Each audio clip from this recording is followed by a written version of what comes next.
김성환 장관님. 네네. 떠날 때는 말없이라는 네. 유행가 가사가 있는데 그걸 거부하고 37년 공직 생활에 양심을 걸고 지금 박근혜 당선인 측에서 단독 드리블로 지금 통상교섭본부를 떼놓으려고 하는 것에 대해서 정확한 입장을 발표해 주신 것에 대해서 감사드리고 높이 평가합니다. 장관께서 아까 보고한 내용에 대해서 저는 100% 동의를 합니다.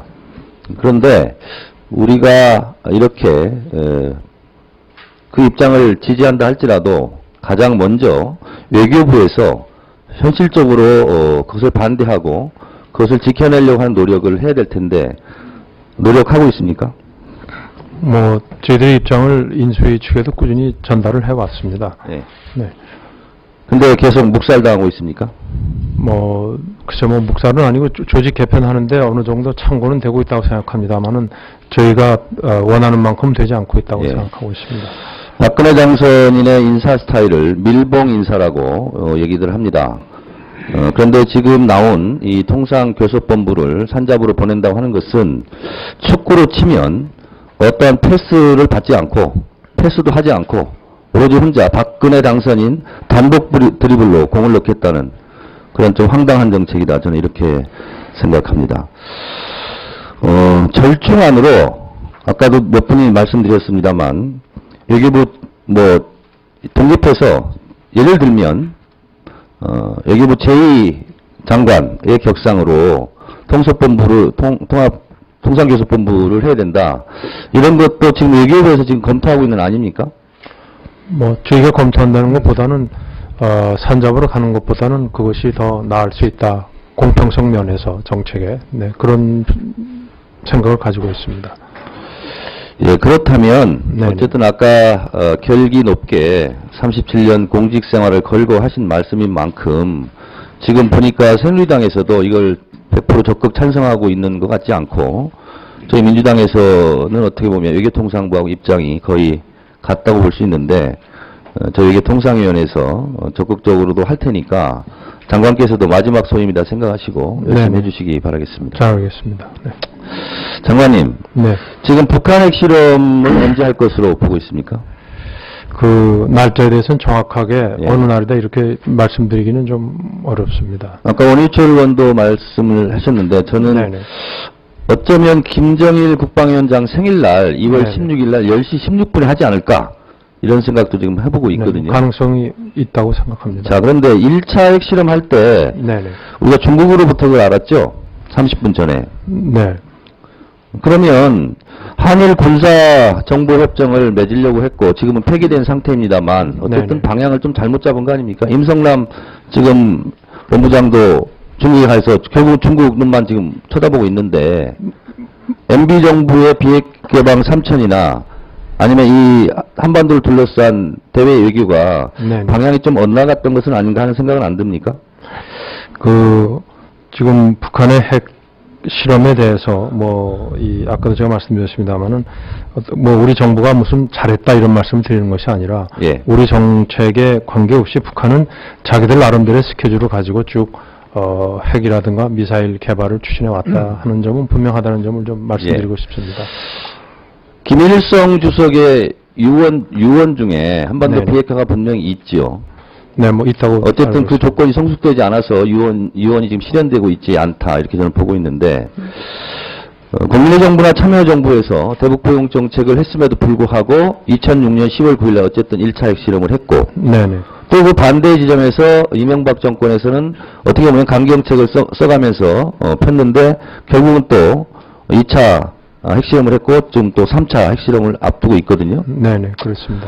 그러면 결국 우리가 강경책을 쓰든 온건책을 쓰든 북한은 마이웨이 내 길을 간다 이거 아니겠습니까? 네네. 자, 그러면 결국은 우리가 강경책이든 온건책이든 핵 문제에 대해서는 별로 실효성을 거두지 못했다고 봤을 때 어떠한 해법이 있을까 제가 생각을 해보니 결국은 근본적인 문제를 해결하지 않고서는 이 문제가 해결되지 않겠다 이런 겁니다. 2000년 10월 23일 울브라이트 미 국무장관이 평양에 간 적 있죠? 네, 그렇습니다. 그것은 클린턴의 평양 방문을 앞두고 사전 정지 작업이었다고 볼 수 있죠. 예. 그래서 클린턴 김대중 정부의 대구상은 결국 북한과 미국이 수교를 맺어서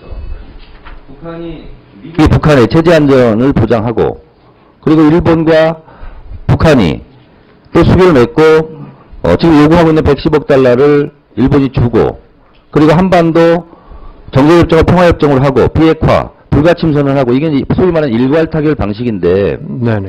아무리 어렵고 힘들더라도 결국 이 방법밖에 없지 않나 이런 생각을 저는 갖고 있는데 어떠세요?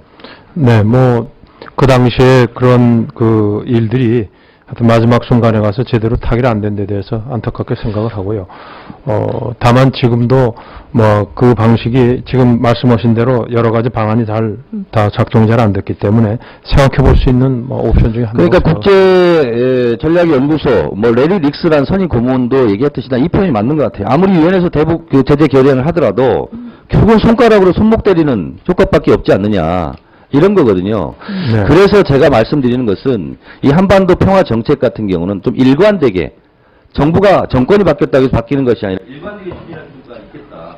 먼 길을 가더라도 한 발 한 발 가는 게 중요하겠다. 이런 생각을 하는데 동의하십니까? 예, 그러고요. 그래서 사실은 우리 정부에서도 지난번에 그랜드 바게인을 북한에 제의했던 것은 지금 의원님 말씀하신 그런 일괄 타결과 같은 맥락에서 했었다는 점을 좀 말씀드리고 싶습니다. 정청래 의원님 수고하셨습니다.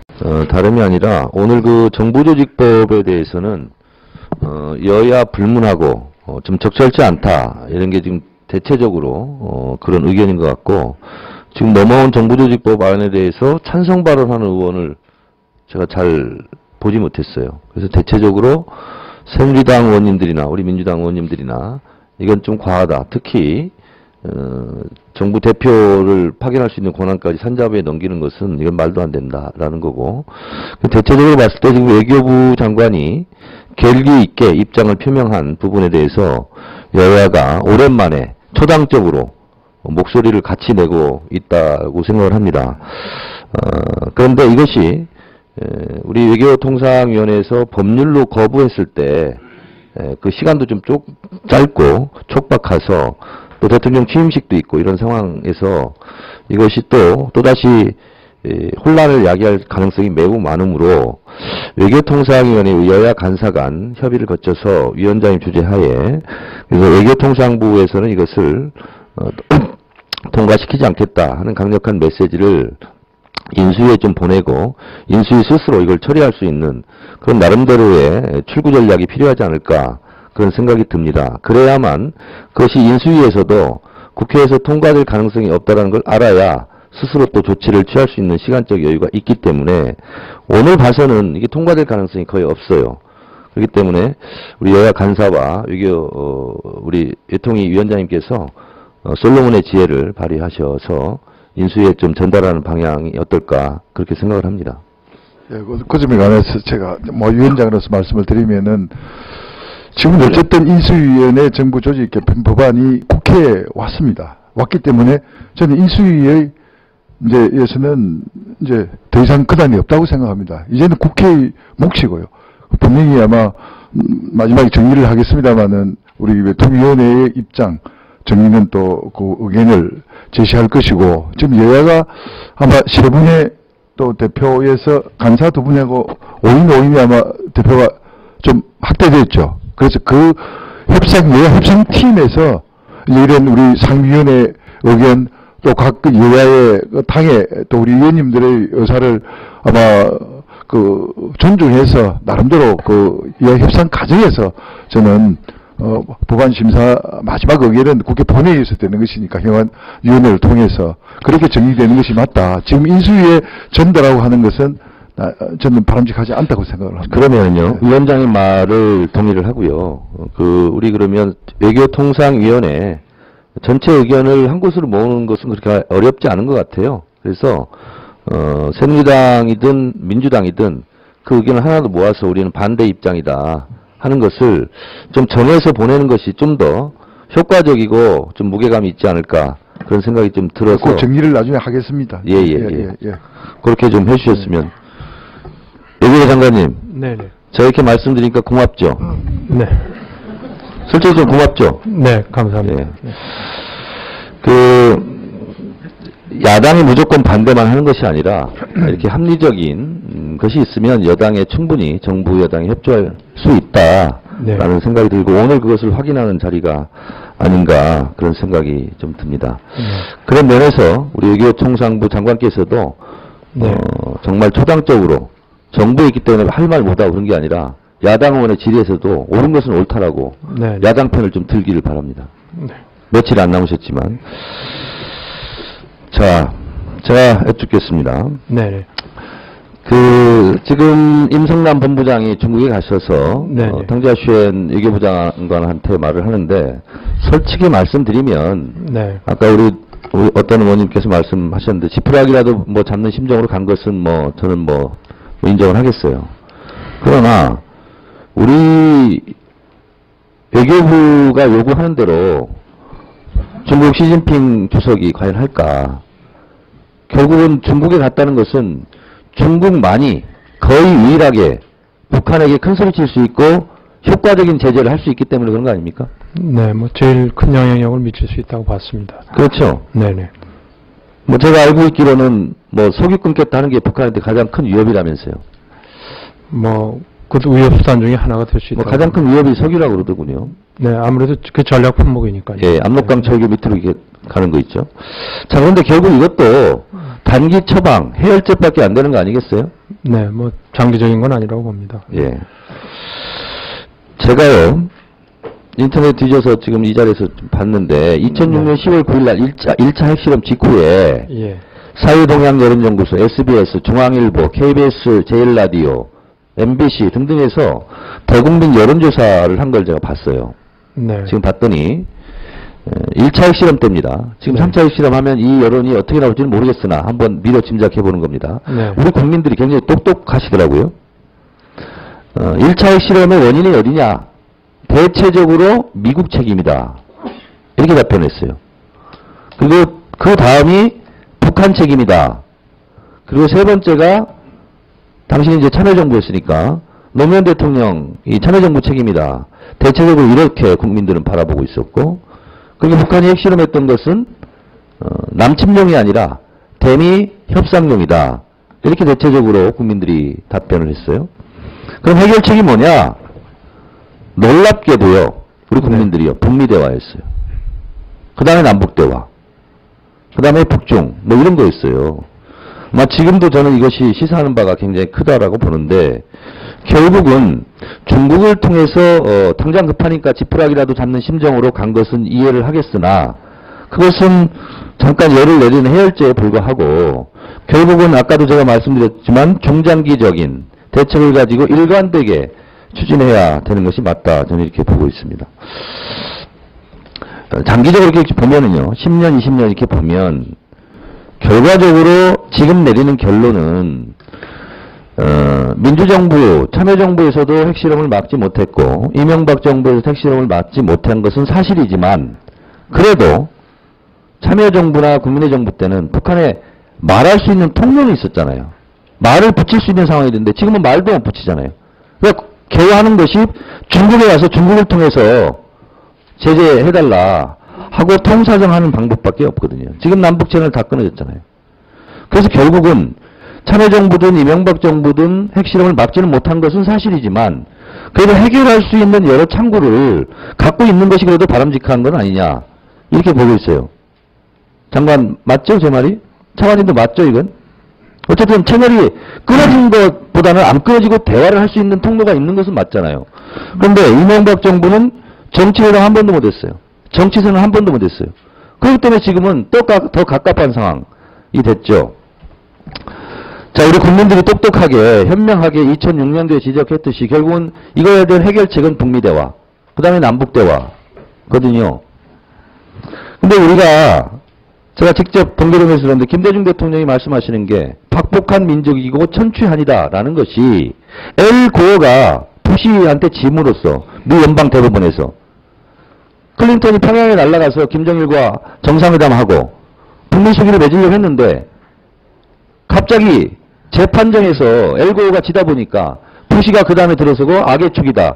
그러면서 한반도의 긴장 상태가 높아진 것이 천추한이고 박복한 민족이다. 시리에 엇박자인 거죠. 자, 근데 미국에서는 또 클린턴을 이어서 오바마 정부가 들어섰어요. 근데 안타깝게도 여기는 또 이명박 정부였어요. 그러다 보니까 이것이 우리 대한민국의 정부, 미국, 북한, 이것이 맞아가지고 이것이 좀 자전거 체인처럼 잘 돌아가야 되는데 그게 안 맞은 거죠. 그래서 여기까지 온 거죠. 질질 끌다가. 그래서 울브라이트가 평양에 의욕적으로 가서 미국에서도 한번 이 문제를 일괄 타결 방식으로 한번 해결해 보려고 했는데 안 됐단 말이죠. 그게 우리의 민족에 어떻게 보면 복이 없는 것이죠. 그런데 외부 객관적인 국제정세는 그렇다 할지라도 우리 정부는 이제는요. 이명박 정부 5년 동안 강대강으로 가봤어요. 근데 강대강으로 간 것도 아니에요. 김대중 정부 때는 연평도에서 과감하게 교전 수준으로까지 했어요. 선방을 밀어붙이고. 이명박 정부는 강대강으로 한다고 하면서도 연평도에서 두들겨 맞으면서도 타격도 못해. 그 강대강도 아니죠. 그래서 지금 이명박 정권의 5년 동안의 대북 정책은 사실상 실패한 것으로 인정을 하고 박근혜 새 정부에서는 이거에 대한 반면교사로 삼아야 되지 않을까 그런 생각을 하는데 이렇게 묻는 것이 무슨 의미가 있을지 모르겠지만 제 생각에 대해서 우리 통일부 차관님 어떻게 생각하세요? 그 대북 정책이 실패했다고 그렇게 평가하시는 데 대해서는 동의 드리기가 좀 힘들고요. 어쨌든 그 이명박 정부도 출범하면서 남북 관계를 좀 정상적인 토대 위에서 잘 발전시키기 위해서 노력을 했습니다만은 그것이 아까 그 우리 정 의원님 말씀하신 대로 짝이 좀 안 맞아가지고 좀 그 결과가 좀 이렇게 됐다는 거에 대해서는 뭐 동의를 하겠습니다. 자, 1차 핵실험할 때요. 당시 야당이었던 한나라당에서는요. PSI를 강화해야 된다. 군사적 조치까지 해야 된다. 어떤 의원은요. 국지전도 감수하고라도 강경책을 써야 된다. 이렇게 얘기했어요. 근데 지금까지 이러한 대북 강경 정책이 결국은 더 악화 일로를 겪게 만들었지. 남북관계를. 뭐 해결의 실마리는 전혀 찾지 못했던 거죠. 그래도 한반도에 전쟁만은 안 되는 거 아니겠어요? 결국은 어려울수록 대화의 끈을 붙잡고 어떻게든 머리를 맞대고 해결하려고 하는 노력을 해야 되는 것이 맞지. 북한에 계속 강경책으로 간다 한들 북한은 계속 플루토늄이 아니라 이제 고능축 우라늄, 수소폭탄으로 대응하고 이렇게 되지 않겠어요? 제가 계속 말씀드리지만 한반도 분단은 긴 역사를 보면 과정이고 찰나잖아요. 어차피 북한이 유럽 쪽으로 이사를 못 가요. 우리랑 같이 살아가야 돼. 영원히. 저는 국민의 정부, 참여정부, 이명박 정부를 거치면서 우리가 소중하게 하나 얻는 교훈이 있는 것 같아요. 이것을 강대강으로, 강경책으로 해결할 수 없다 하는 교훈은 적어도 인정을 해야 되는데 통일부 차관은 그것조차 지금 인정을 안 하고 있어요. 저는 박근혜 당선인이 취임식 이후에 2000년 5월 달에 북한에 가서, 평양에 가서 김정일 국방위원장도 만난 그것이 소중한 자산입니다. 최고 지도자를 남쪽에서 누가 만났느냐 라는 게 굉장히 중요한 거거든요. 그래서 저는 박근혜 당선인께서 김정일 국방위원장 만난 그런 소중한 자산을 충분히 이용해서 저는 박근혜 당선인이 오히려 민주정부보다 더 힘을 갖고 북한 문제를 오히려 더 전격적으로 눈 깜짝할 정도로 해결할 수 있다. 이렇게 보고 있는 사람이 오히려 역발상으로. 그래서 저는 외교부나 통일부에서 정말 냉정하고도 객관적으로 이명박 정권의 이러한 대북 강경책, 마치 미국의 부시 행정부가 했던 것과 흡사한 그러한 대북 강경책이 아무런 효과를 거두지 못했을 뿐만 아니라 오히려 남북 관계를 해쳤을 뿐만 아니라 남북의 채널까지 다 끊어져 버려서 오히려 우리는 말도 못 붙이는 상황이고 오히려 중국한테 애걸복걸하는 그런 비참한 처지에 놓였다는 것을 정확하게 저는 인수해 줬으면 좋겠어요. 그것은 제가 아까 초두에 말씀드렸다시피 여야를 떠나서 우리 한반도 평화가 정권의 이익보다는 더 중요하기 때문에 제가 그런 말씀을 드립니다. 답변 안 하셔도 되고 그것을 하실 수 있다면 그래도 이명박 정권 마지막 외교부와 통일부의 소임을 그나마 다했다라고 저는 평가할 수 있겠습니다. 하실 말씀 있으면 하시고 안 하셔도 됩니다. 예, 정청래 의원님 수고하셨습니다.